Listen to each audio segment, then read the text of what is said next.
presente neste evento que a Apoliana trouxe lá em Regeneração.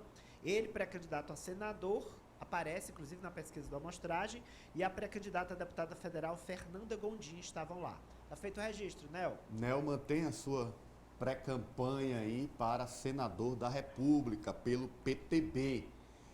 Olha, e o senador Marcelo Castro também falou. Já mostramos o ministro Ciro.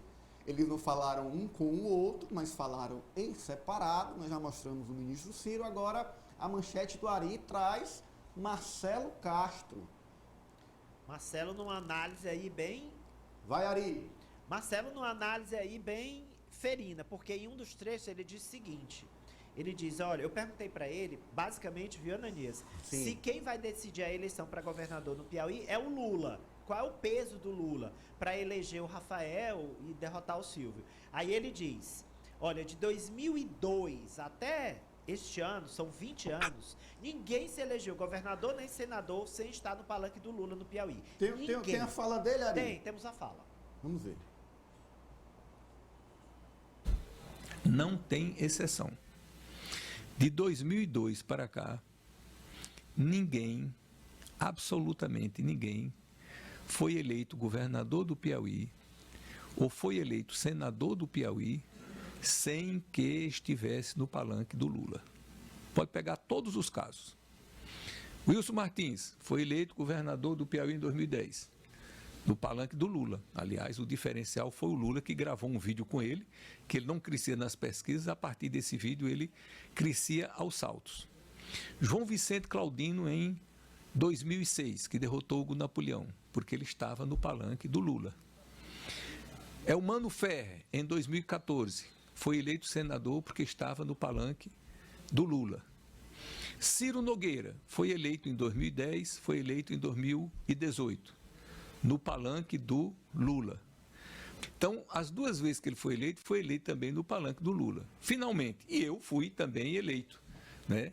Rafael Fonteles, 23%, a última pesquisa do Instituto Amostragem. Rafael Fonteles, com apoio do Lula, ele sai de 23% para 44,7%, quer dizer, dobra os votos. Silvio Mendes, 26%. Silvio Mendes com apoio de Ciro Nogueira. Ele cai de 26% para 20%. Por quê? Porque a população do Piauí associa o nome do Ciro Nogueira ao nome do Bolsonaro. E eu acho que é isso que vai acontecer. Quando a pesquisa saiu, eu digo, rapaz, o Teles está botando em números aquilo que todo político experiente sabe. Que o Lula puxa o candidato para cima e o Bolsonaro puxa o candidato para baixo. Ari? Em outro trechinho ele fala, ou seja, aí riu, deu aquele sorrisinho lá irônico e disse o seguinte, ou seja, o Ciro puxa o Silvio para baixo. Aí eu fiz uma cara assim espantado, quer dizer, ele foi um passo à frente, ele não apenas falou que o Bolsonaro puxa o Silvio, mas que o próprio Ciro puxa o Silvio para baixo na avaliação do senador Marcelo Castro, renovando a briga dele, a querela dele com o Ciro. Sávia, o ministro Ciro Nogueira tem, sendo aliado do governo Bolsonaro, trazido aí diversas obras, recursos, investimentos. Nós divulgamos, inclusive, o que foi colocado pela senadora Eliane Nogueira no orçamento do governo federal para cá. No entanto, o senador diz que ele puxa para baixo.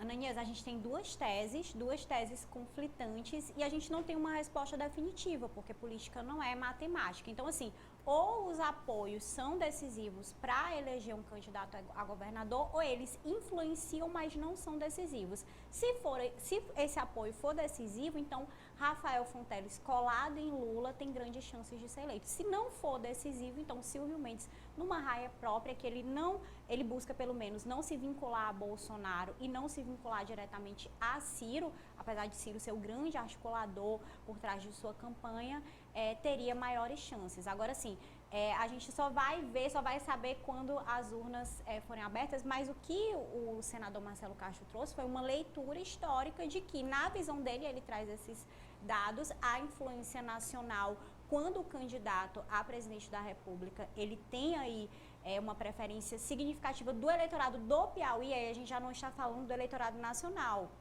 Porque, por exemplo, o Haddad, ele não foi eleito, mas ele teve uma votação muito expressiva no Piauí, isso teve uma influência no candidato ao governo. Poliana? Eu acho que eu concordo com a Sávia, a gente só vai ver de fato esse resultado nas urnas. Agora, sim, é interessante até uma pergunta que muita gente me faz, né? Assim, e aí, Poliana, o que tu acha? Quem é que vai ganhar a eleição? Eu disse, olha, hoje eu não saberia se projetar. A gente tem um cenário que é muito equilibrado e a gente tem duas candidaturas, pré-candidaturas, que gritam muito alto a questão da estrutura. Né? Não são dois candidatos, assim, pré-candidatos que têm a simpatia como o foco principal, como a marca principal. São dois pré-candidatos que são técnicos, um mais experiente, que já trabalhou, já foi prefeito de Teresina, tem um histórico político mais marcado, e Rafael tem um histórico um pouco mais recente, né? Como secretário de Fazenda, mas ainda não foi testado nas urnas. Então, é até um pouco complicado a gente fazer essa análise, porque governo é governo, né? Governo é governo, a gente não pode ignorar esse fato de uma máquina trabalhando num processo que a gente sabe que interfere. Não querendo dizer aqui que A ou B vá fazer uso especificamente de forma criminosa, mas a gente está falando de fato de um grupo político, de grupos